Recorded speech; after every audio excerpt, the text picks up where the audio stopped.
I'm standing beside the Covenanter sculpture in Dalry, which was erected in 2004 in recognition of the way that Dalry had been very much at the heart of the Covenantine struggles of the 1600s, the troubles of those days.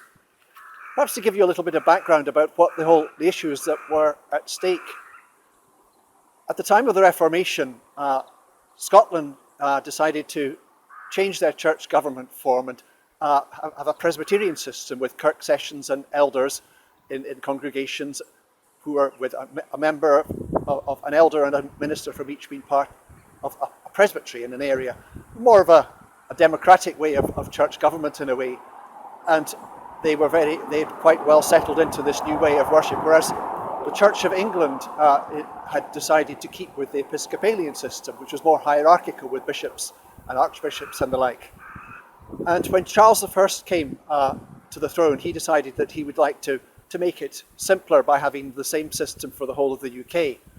So another thing, of course, the Church of England kept with a prayer book, and the king considered himself as the head of the church. Now, in Scotland, that was strongly resisted. They felt strongly that Jesus Christ was the head of the church. It was nothing for the king to be meddling in church affairs, spiritual affairs. And they felt also that to be tied to the prayer book there was less freedom to worship as the Spirit led in the way they felt inclined, and they weren't keen on that idea at all.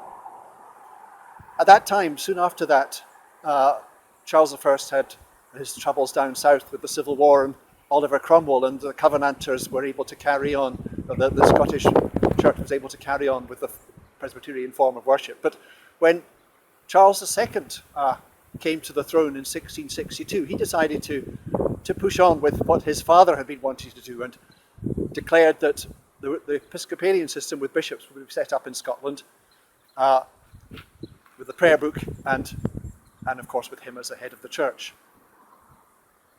Some 300 ministers of the Church of Scotland were put out of their parishes for refusing to accept the authority of the bishops. Curates were put in their place,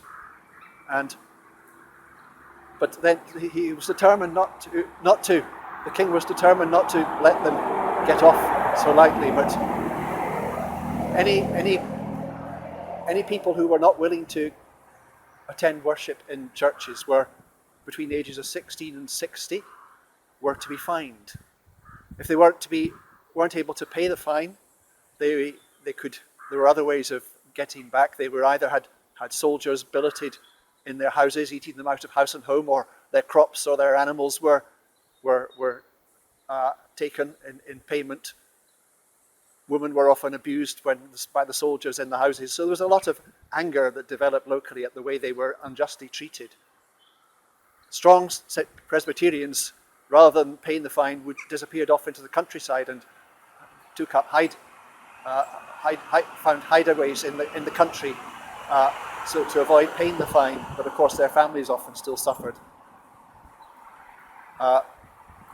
In Dalry, in the Glen Kens, all 4 ministers were put out of their parishes, and it became very much a centre of persecution. Sir James Turner was in charge in Dumfries and Galloway of putting forward, looking after the king's desires, and he was quite ruthless in the way he treated people. He would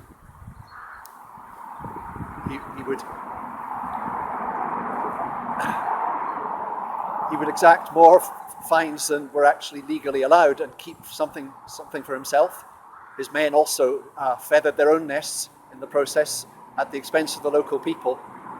The people of Dalry parish were fined more than in any other parish in this area, and in fact probably more than in any other parish in Scotland. So they suffered grievously. I should have said that many of the Covenanters who took to the hills gathered for services out with the church, and people who were supportive of the Covenantine cause gathered in the country at these services, out in the wilds and woods where they wouldn't be troubled by the soldiers. But this comes to we've come now to discuss the Pentland Rising, which many people feel should be called the Glen Kens Uprising because it started in Dalry. William McClellan of Barscobe came down to Dalry in November 1666 with 3 other Covenanters to get some refuge from the vile autumn weather of rain and cold. They decided to go for breakfast in an inn at the top of Dalry, with the house that is now the Couche, and to get a wee brief respite from life in the hills.